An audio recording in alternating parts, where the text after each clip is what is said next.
অন্তর্বর্তী সরকারের আমলে বিচার বহির্ভূত হত্যাকাণ্ড দুর্ভাগ্যজনক বলে মন্তব্য করেছেন মির্জা ফখরুল ইসলাম আলমগীর। দায়ীদের বিরুদ্ধে দ্রুত ব্যবস্থা নিতে হবে বলেও জানান তিনি। এদিকে কুমিল্লায় সেনা হেফাজতে যুবদল নেতা মৃত্যুর ঘটনায় তদন্তের নির্দেশ দিয়েছেন অন্তর্বর্তী সরকার।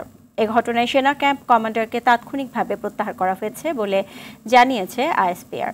মাইদুর রহমান রুবেল জানাচ্ছেন বিস্তারিত। মাত্র 6 দিন আগে মারা গেছে বাবা। শুক্রবার তার কুলখানির সেই প্রস্তুতি চলছিল, কিন্তু বৃহস্পতিবার গভীর রাতে যৌথ বাহিনীর সদস্য পরিচয়ে তুলে নিয়ে যায় কুমিল্লার যুবদল নেতা তৌহিদুল ইসলামকে। সাদা পোশাকধারী লোকজন বাসা থেকে তুলে নিয়ে নির্যাতন চালিয়ে হত্যা করেছে বলে অভিযোগ তার পরিবারের। শোকের সাগরে ভাসছে এখন যুবদল নেতার পরিবার। কুমিল্লা সেনা হেফাজতে যুবদল নেতার মৃত্যুর ঘটনায় নিন্দা জানিয়ে দ্রুত তদন্তের নির্দেশ দিয়েছে অন্তর্বর্তী সরকার। প্রধান উপদেষ্টার এক বিবৃতিতে বলা হয়, মানবাধিকার রক্ষা এ সরকারের মূল লক্ষ্য।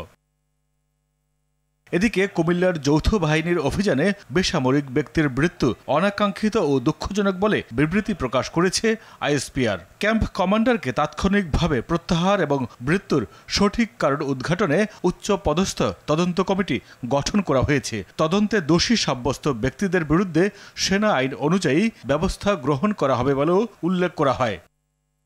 আর বিএনপি মহাসচিব বলেছেন, বিচার বহির্ভূত হত্যাকাণ্ডের বিরুদ্ধে এক যুগেরও বেশি সময় ধরে আন্দোলন করছে বিএনপি। আওয়ামী লীগ পতনের পর যৌথ বাহিনীর নির্যাতনে যুবদল নেতার মৃত্যুতে হতাশা প্রকাশ করে জড়িতদের শাস্তির দাবি জানান মির্জা ফখরুল। গতকাল কুমিল্লায় আমাদের যুবদলের এক নেতাকে তুলে নিয়ে যাওয়ার পরে যৌথ বাহিনী তারপর সকালে মারা গেছে। আমরা পরিষ্কার করে বলতে চাই, এই ধরনের ঘটনা যেন পুনরাবৃত্তি না হয়।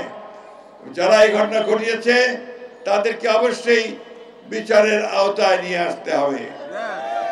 আমরা আর এক্সট্রা জুডিশিয়াল কিলিং দেখতে চাই না। মির্জা ফখরুল বলেন, আর একটিও বিচার বহির্ভূত হত্যাকাণ্ড দেখতে চায় না বিএনপি। বাংলাদেশে আইনের শাসন, ন্যায় বিচার প্রতিষ্ঠার লড়াই অব্যাহত থাকবে বলেও জানান বিএনপি মহাসচিব। মাইদুর রহমান রুবেল, RTV, ঢাকা।